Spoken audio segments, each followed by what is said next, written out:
عبداللہ صاحب، یہ غزہ پلان جو ابھی ہم دیکھ رہے ہیں اس کو سپورٹ بھی حاصل ہے، غزنس بھی اس پر کافی خوش ہیں، اور اس کے بعد پہلا مرحلہ ہم اس کو سمجھا جائے مڈل ایسٹ میں اسٹیبلٹی کا، یا یہ سمجھا جائے کہ یہ آگے جا کے اس حد تک لاسٹ نہیں کر پائے گا، کیونکہ ابھی سے جو ہم دیکھ رہے ہیں نیتن یاہو کی کابینہ سے اٹھنے والی آوازیں ہیں وہ کافی مخالف آوازیں دکھائی دے رہی ہیں، شکوک و شبہات کو بڑھا بھی رہی ہیں. تو آپ ساری سچویشن کو کیسے انالائز کریں گے؟ بسم اللہ الرحمن الرحیم. بہت شکریہ. دیکھیے آمنہ صاحبہ، بات یہ ہے کہ اس ٹائم پہ ہم جب اس ساری چیزوں کو انالائز کرتے ہیں تو ہمیں جو ہے وہ اسرائیل کا ماضی یاد رہتا ہے. ماضی کے اندر اسرائیل نے ابھی تک کوئی معاہدہ وفا نہیں کیا، اور ظاہر ہے جس کا بھی آپ نے ذکر کیا کہ اپوزیشن کی جو دو اہم جماعتیں جن کی بنیاد پر نیتن یاہو کی حکومت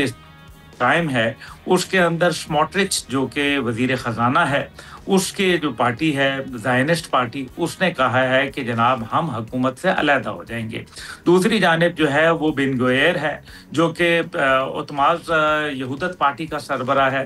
وہ اس ٹائم پہ فی الحال خاموش ہے اور وہ نیشنل سیکیورٹی کا منسٹر بھی ہے. لیکن ماضی میں یہ دونوں منسٹر جو ہیں بڑا واضح دو ٹوک انداز میں کہہ چکے ہیں کہ اگر اس قسم کی کوئی سیٹلمنٹ ہوتی ہے تو پھر ہم حکومت سے علیحدہ ہو جائیں گے، جس کا مطلب یہ ہے کہ بینجامن نیتن یاہو کرپشن کے چارجز کے اندر جو ہے وہ بیہائنڈ بارز چلا جائے گا. ظاہر ہے یہ اس کے لیے ڈو اینڈ ڈائی کا مسئلہ ہے. اب امریکی صدر ڈونلڈ ٹرمپ صاحب جو ہے وہ خود آ رہے ہیں، کیونکہ اس کے اوپر باقاعدہ اسرائیلی پارلیمنٹ جس کو کنیسٹ کہتے ہیں، کنیسٹ کے اندر باقاعدہ جو ہے وہ اس حوالے سے جو ہے ووٹنگ ہوگی،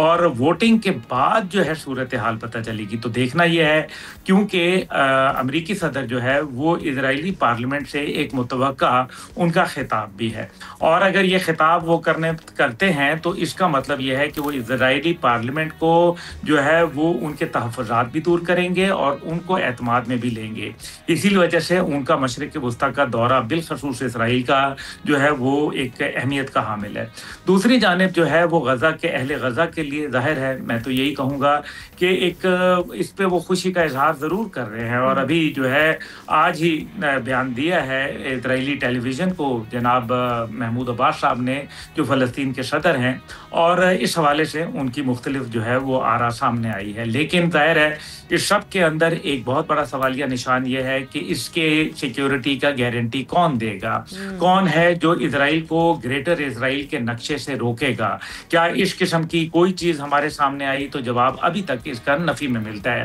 دوسری جانب جو ہے وہ انہوں نے کہا ہے کہ قطر اور مصر کے جو فوجی ہیں 200 فوجی جو ہے وہ اہلکار اس سارے کے اوپر مامور ہوں گے. اس کے اندر کیا مزید ممالک کی فوج جو ہے جس طرح سے ماضی میں بات ہوئی وہ تعینات ہوگی، کیونکہ دیکھیں نا جب آپ کو یاد ہے کہ اسلامی ممالک میں سے جو ہے انڈونیشیا باقاعدہ بتا چکا ہے کہ 20,000 فوجی جو ہے وہ بھجوانے کے لیے تیار ہے، لیکن اس سارے میں ابھی تک انڈونیشیا یا دیگر یا پاکستان سمیت کسی بھی فوج کا ذکر نہیں آیا ماں سوائے مصر اور جو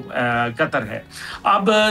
حماس دوسری جانب ہے. حماس ظاہر ہے یہ کہتا ہے کہ اہل غزہ کو جو ہے سب سے پہلے جو ہے وہ وہاں جو فورس ڈسپلیسمنٹ ہے وہ بند کی جائے، وہاں جو ہے لوگوں کو راشن پانی اور ادویات جو ہے ان کی فراہمی جو ہے وہ اس کا حصول آسانی سے ممکن ہو. اور تیسری جانب جو ہے وہ یہ کہتے ہیں کہ یہ جو بامبنگ ہے، یہ ظالمانہ جو ایک میرے خیال میں دہشت گردانہ کاروائیاں ہیں اسرائیل کی جانب سے، یہ بند ہونی چاہیے. لیکن اس سب کے باوجود ایک تحفظ ہے ہر جگہ، اور لوگ یہ کہہ رہے ہیں کہ جو حماس کے لوگ دیگر ممالک میں جا کے اگر وہ پناہ لیتے ہیں تو پھر ان کا کیا حال ہوگا، کیونکہ اسرائیل تو یہ اسٹیٹڈ پالیسی کہہ چکا ہے کہ ہم جو ہے وہ حملہ کر کے ان کا خاتمہ کریں گے چاہے وہ جس ملک میں بھی ہوں. دوسری جانب جو ہے ہم جو کہتے ہیں کہ جی فلسطین کی ریاست جو پاکستان کا موقف ہے اور زیادہ تر دنیا اسلام کا موقف ہے کہ فلسطین کی ریاست جو ہے وہ آزاد ہوگی اور القدس شریف جو ہے اس کا کیپٹل ہوگا. کیا ایسا ہو سکے گا؟ کیا ایسا جو ہے اگر نہ ہوا تو پھر اس کا رد عمل کیا ہوگا؟ یہ بھی ایک بڑا اہم سوال ہے. حکومت کیسے بنائی جائے گی وہاں سے؟